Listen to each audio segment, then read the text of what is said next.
Salut les amis, j'espère que vous allez bien. On va parler du Paris Saint-Germain contre Lens. Ce match de coupe était un match très intéressant. C'est bizarre, j'ai l'impression de ressembler au professeur Xavier avec le crâne de cette manière, mais bref. Donc c'était un match très intéressant et le Paris qui l'emporte sur la phase des tirs au but. Vraiment, c'était chaud bouillant et jusqu'à la fin, le match m'a gardé en haleine. Parce qu'on assistait à une première période, à une large domination claire et nette de la part du Paris Saint-Germain en première période. Certes, les Lensois avaient de temps en temps de bonnes opportunités, mais les meilleures actions étaient pour le Paris Saint-Germain, ok? Mais ils ont toujours ce mal à concrétiser des occasions. Le problème qu'on a en ce moment, nous également, à concrétiser de nombreuses occasions. Du coup, la première période va se terminer sur un score de parité, 0 partout. On arrive en seconde période, les choses ont un tout petit peu changé. Certes, le Paris Saint-Germain avait une toute petite domination, mais les Lensois parviennent à se créer beaucoup plus d'opportunités dangereuses que le Paris Saint-Germain. Du coup, on va dire qu'il y a peut-être plus de danger, de réel danger de la part de Lens que du Paris Saint-Germain. D'ailleurs, ils vont réussir à marquer en premier dès la 64e minute, 64 ou 66e minute. Donc, Lens va marquer, sera un coup de pied arrêté une fois encore. Donc, les Parisiens ont toujours ce problème-là. Lens prend le dessus. Et là, on voit une certaine domination de la part de Lens. Mais Luis Enrique va enfin faire entrer le joueur, le véritable neuf. Donc, Gonzalo Ramos va rentrer. Il va également sortir Désiré Doué pour faire entrer Barcola. Bon, je vais revenir sur ces deux joueurs-là, mais je pense que ce n'était pas du tout intelligent de sa part. Mais avant de parler individuellement des joueurs, je vais déjà parler par rapport au scénario du match. Donc, une fois qu'il va faire entrer Gonzalo Ramos, en 4 à 5 minutes, Gonzalo va marquer son premier but aux alentours de la 70e minute. Gonzalo Ramos va marquer. Donc, Marquinhos va centrer la balle dans la surface adverse. Mendes va changer la trajectoire de la balle en l'envoyant au centre, un peu vers l'endroit où se tirent les pénaltys. Au final, je crois que c'est le joueur Lensois qui va mal défendre la balle. Je ne sais plus trop le nom du joueur. Je crois que ça doit être Danso, sauf erreur de ma part. Danso va vouloir sortir la balle, mais il va mal prendre la balle et au final, la balle va revenir derrière lui. Et le renard des surfaces va profiter de Gonzalo Ramos. Non seulement il prend la balle dans, on va dire pratiquement dans le sens opposé, il se retourne avec la balle et il ose tirer au premier poteau. Par rapport à sa position, il est plus facile, plus aisé, je vous dis, de tirer au deuxième poteau ou même au milieu. C'est ce que la plupart des joueurs auraient pu faire. Mais non, il a visé le coin difficile et difficile à tirer, difficile à marquer. C'était tellement bien que le gardien ne pouvait absolument rien faire. Kofi a fait un très bon match, je le dis, je le précise, mais pour cette action, il ne pouvait rien faire. Et donc, le but du Paris Saint-Germain. Et donc, une fois que le Paris Saint-Germain revient au score 1 partout, on assiste à... En fait, le Paris Saint-Germain reprend des couleurs, reprend la domination du match et va un peu plus vers l'avant. Donc, le Paris Saint-Germain qui est de nouveau dominateur mais ne parvient pas à marquer. Donc, le match va se terminer sur ce scénario jusqu'au tir au but. Et c'est au niveau des tirs au but qu'on va voir Safonov réaliser vraiment 2 arrêts décisifs qui permettent à cette équipe de gagner. Bravo aux Parisiens, c'est largement mérité, vraiment, c'est largement mérité. Je craignais vraiment qu'ils puissent perdre ce match, j'avais le seum. Déjà, lorsque j'ai vu le score du Real au cours de la journée, ça m'a énervé. Et donc, voir le Paris Saint-Germain perdre, ça devait encore m'énerver.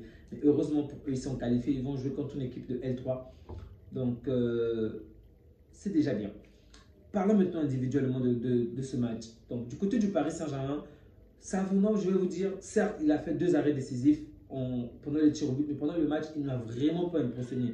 Sur de nombreuses actions, je me disais même, waouh, ça même Donnarumma l'aurait arrêté, ça même Donnarumma aurait changé la trajectoire. Évidemment, tout est possible, bien évidemment. Quelquefois, Donnarumma également fait des bourdes, mais dans le match, il ne m'a pas impressionné. Et sur les tirs au but, je dois dire, en dehors de ces 2 arrêts, il allait souvent dans la bonne direction. Il faisait souvent le bon mouvement. Donc, peut-être qu'il devrait rentrer aux alentours de la fin du match en fait pour être titularisé pour simplement les tirs au but parce que sur le match, sincèrement, je ne suis pas encore satisfait. Par rapport à Donnarumma, je ne dis pas que Donnarumma est un best gardien, mais je pense que Donnarumma est peut-être mieux que lui. Ok. Défensivement parlant, sincèrement, je n'ai pas trouvé énormément de failles défensives. J'ai trouvé que déjà Marquinhos était vraiment cohérent, il est rassurant. Et il y a encore 2 années de cela, je me souviens que Marquinhos était devenu l'ombre de lui-même. Il m'agaçait même à un moment. Je voulais retrouver l'ancien Marquinhos avant ces 2 années-là, mais aujourd'hui, on assiste à un très bon Marquinhos qui est partout. Offensivement parlant, il est bon. Défensivement, il est bon. Il colle vraiment la balle. Et ce n'est pas pour rien que les statistiques prouvent qu'il est le joueur qui touche le plus de ballons dans cette équipe. Donc, il est vraiment important. Et on le voit même dans l'attitude des autres joueurs. Okay, lorsqu'ils ont peur, lorsqu'ils paniquent, c'est généralement vers Marquinhos que ces défenseurs-là font la passe. Vraiment bravo à Marquinhos. Pacho, il a fait un match plutôt intéressant, même si en seconde période, il a failli causer un but. Ok, je ne sais pas si c'est peut-être il n'a peut-être pas confiance à son gardien et ça se voit. En fait, derrière lui, le joueur venait derrière lui, ok? Il y avait une toute petite pression, c'était pas une pression immense, une toute petite pression, mais il ne pouvait pas faire la passe ni à gauche ni à droite. Et du coup, il revenait. Et généralement, lorsqu'on revient dans son camp, dans la direction de son gardien, on donne la balle au gardien pour que le joueur puisse parcourir, le joueur qui nous poursuit puisse parcourir une plus longue distance et que notre gardien puisse avoir assez d'espace pour faire la relance. Mais il a préféré se mettre en danger et d'ailleurs, il a même perdu la balle plutôt que faire la passe à son gardien, ce qui n'avait aucun sens vraiment. Mais heureusement pour lui, lorsque l'adversaire reprend la balle, je crois que ça devait être Fujini ou Nzola, bon, un de ces deux joueurs-là, il va reprendre la balle, mais on va dire, le match était déjà assez loin en termes de temps. Okay, on était peut-être autour de la 60e minute ou 70e minute. Du coup, le joueur adverse était un tout petit peu fatigué. Du coup, il n'y avait plus cette réflexion-là, cette intelligence-là pour faire le bon geste, faire le bon mouvement. Et au final, le contrôle du joueur adverse ne sera pas bon. Les défenseurs parisiens vont revenir et faire en sorte de ressortir la balle, ressortir l'action. Vraiment, il aurait pu causer la chute de son équipe. Ça, je vous le dis clairement. Excepté cette erreur-là, je pense qu'il a quand même fait un bon match. Hakimi et Nuno Mendes, c'est même plus nécessaire de parler. Ce sont pratiquement les valeurs sûres de cette équipe. Ils font très bien les choses offensivement comme défensivement. Même si je mets Hakimi un tout petit peu au-dessus. D'ailleurs, en première période, son but a été refusé. Mais pour moi, Hakimi est dans une autre case en tout cas. C'est peut-être le joueur le plus régulier du Paris Saint-Germain. Au milieu du terrain, Fabien Ruiz, sincèrement, je ne dirais pas que le pari était nul, c'est peut-être l'adversaire qui n'a juste pas été à la hauteur, ok? Peut-être que l'on a manqué un peu de courage, ok?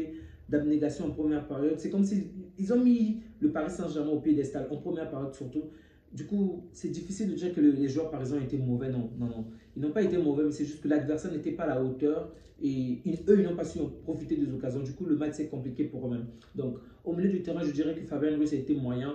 Vitinha, c'est un joueur que je veux voir aller encore plus loin. Il fait de très bonnes choses, c'est un très bon joueur, mais je veux qu'il aille encore plus loin. Ok, Vitinha était plutôt intéressant et Neves également.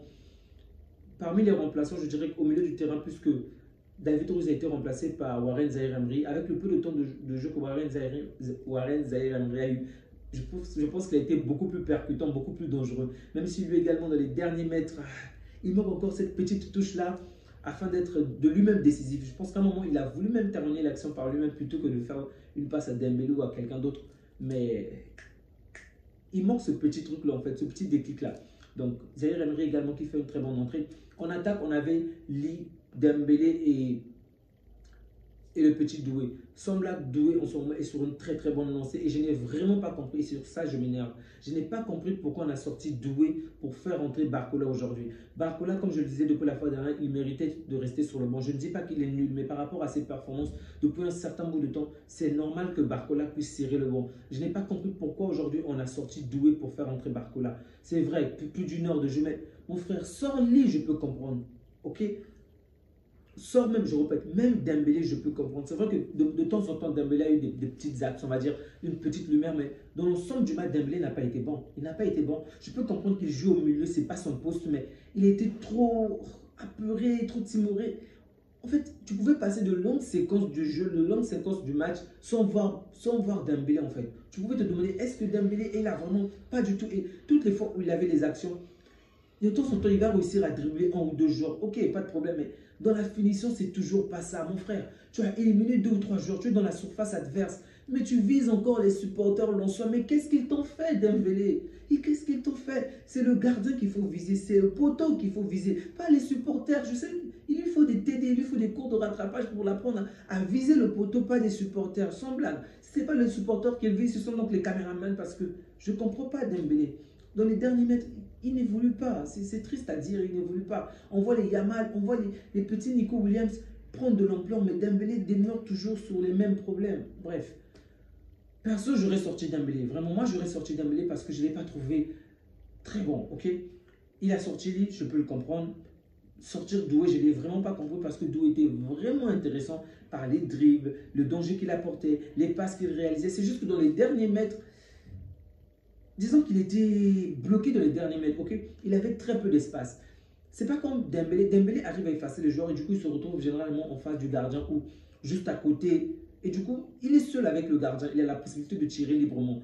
Mais Doué, c'était différent. C'est-à-dire qu'il élimine 2 ou 3 joueurs et lorsqu'il veut se retrouver face à face au gardien, il y a constamment encore un mur. Du coup, c'est pas toujours facile de voir le gardien. Donc, le cas de Doué, c'est un peu différent. Et j'ai pas compris pourquoi on l'a sorti. Peut-être qu'il commençait à manifester une douleur quelconque ou de la fatigue, mais j'aurais vraiment souhaité qu'on laisse Doué, qu'on fasse entrer, qu'on puisse même titulariser, je précise, qu'on puisse titulariser Ramos, mais que Doué puisse être sur le terrain. À la limite, Ramos, non, Doué, Ramos et Dembélé. Pour moi, c'est ça que j'aurais mis. Donc, Lee, pour moi, n'a pas été assez mauvais. Je dirais pas que mauvais ou pas bon. Mais bon, c'est Lee. Hein. Pour moi, c'est un joueur moyen. Sincèrement, c'est pas le joueur qu'il faut mettre pour titulariser. C'est pas un joueur à titulariser pour les matchs importants. C'est pas un joueur sur qui ton équipe va reposer. Pour moi, il est plus genre, vous avez de l'avance ou vos joueurs sont épuisés. C'est maintenant le joueur qui va rentrer pour apporter une toute petite créativité parce que c'est pas un grand créatif. Une touche peut-être différente en fait, ok? Mais c'est pas le joueur que moi je vais mettre comme principal joueur dans cette équipe, sincèrement. Donc, lui, je dirais moyen. Sinon, c'est tout. Ensuite, on a fait rentrer Barcola et Ramos. Donc, comme je l'ai dit, Ramos est rentré peu de temps après son entrée. Il a marqué, bien fait, Ramos. Et même là, il était toujours dangereux en attaque. Je ne comprends pas pourquoi Luis Enrique s'entête encore et encore, alors qu'on le répète depuis très longtemps. Il a besoin d'un véritable neuf comme Ramos. Lorsque Ramos est blessé, mais quelqu'un d'autre, je ne sais pas moi, Colomboigny, qui que ce soit, mais un véritable neuf en fait. Bref, Ramos a une fois encore été décisif. Depuis sa blessure, dès qu'il entre, il marque. Bravo à Ramos, renard de surface. Barcola, comme depuis un certain bout de temps, également son entrée n'a pas fait une réelle différence. À la limite, il a obtenu une seule action où il a fait un excellent geste technique. Alors, je vous dis un excellent geste technique. Je crois que ça devait être l'aile de pigeon ou un truc comme ça. Vraiment, c'était très beau. Au final, en fait, il a aujourd'hui peur. Je ne sais pas ce qui l'empêche, mais avant, il était insouciant, ok? Dès qu'il y avait un joueur devant lui, 2 joueurs devant lui, même lorsqu'il était dans son coin fermé, il essayait de faire quelque chose. Il allait de l'avant, il essayait de dribbler. Mais aujourd'hui, dès qu'il y a l'adversité, il essaie de faire la passe, de revenir en arrière. Il n'y a plus cette insouciance-là. Je ne sais pas qu'est-ce qui s'est passé ou qu'est-ce qui se passe dans sa vie, mais quelque chose a changé, ok? Il n'a pas été bon pour moi, il n'a pas été bon. Donc, je craignais même que lors de la phase des tirs, je vous assure que lors de la phase des tirs au but, je craignais vraiment qu'il puisse rater, mais au final, il a marqué très bien. Même Dembélé, je n'ai pas confiance en lui, mais au tir au but, il a marqué. Ce sont les 2 joueurs qui m'inquiétaient vraiment. Une fois que le match est terminé, directement, ils sont partis au niveau de la phase des tirs au but. Je m'inquiétais vraiment que ces 2 joueurs puissent rater. Et bon, ils ont bien joué et l'équipe adverse n'a pas su profiter de plusieurs boulevards que le Paris Saint-Germain laissait. Du côté de Lens, je vais juste dire que j'ai trouvé Kofi bon. Ok, Kofi a fait un très bon match malgré les buts qu'il a pris. Nzola, malgré qu'il a raté le penalty également, a fait un bon match. Danso également, désolé. Danso également a fait un bon match. Qui d'autre, je dirais, Machado. Ouais, pas mal, pas mal, pas mal. Ce sont vraiment les joueurs que j'ai trouvé les plus intéressants dans cette équipe. Les amis, je vais m'arrêter là, ok? Donc, merci à vous qui continuez à soutenir la chaîne. Je vois que malheureusement, le Paris Saint-Germain en ce moment récolte le moins de vues, mais j'espère que cette vidéo va faire la différence. Donc, merci à vous les amis. N'oubliez surtout pas de laisser un like, de partager la vidéo ou même de commenter. Ça me fait énormément plaisir de vous lire. Prenez soin de vous ainsi que des vôtres et que Dieu vous garde. Ciao!